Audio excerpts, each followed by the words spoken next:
முதல் வாசகம். நாங்கள் ரோமை போய் சேர்ந்தோம். திருத்துதர் பணிகள் நூலிலிருந்து வாசகம்.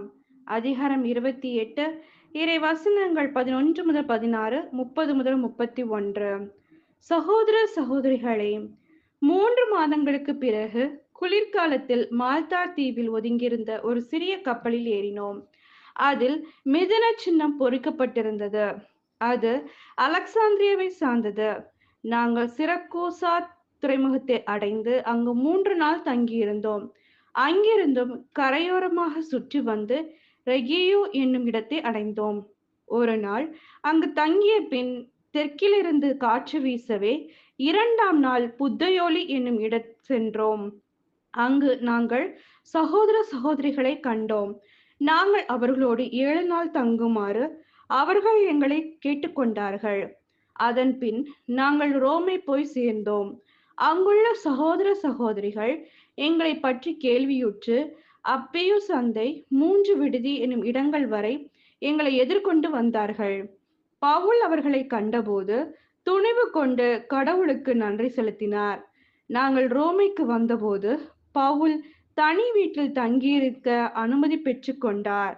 ஆனால் படைவீரர் ஒருவர் அவரை காவல் காத்து வந்தார்.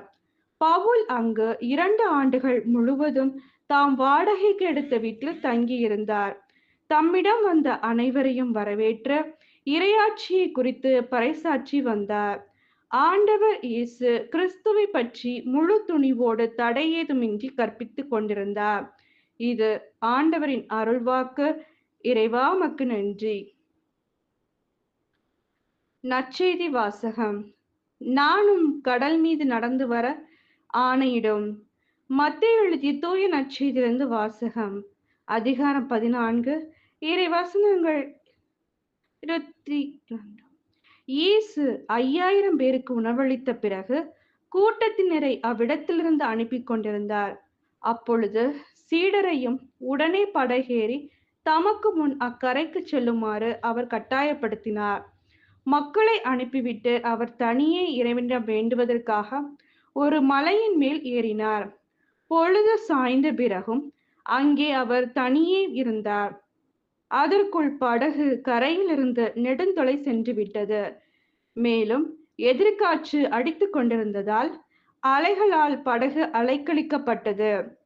இரவின் 4ஆம் காவல் வேளையில் இயேசு அவர்களை நோக்கி கடல் மீது நடந்து வந்தார்.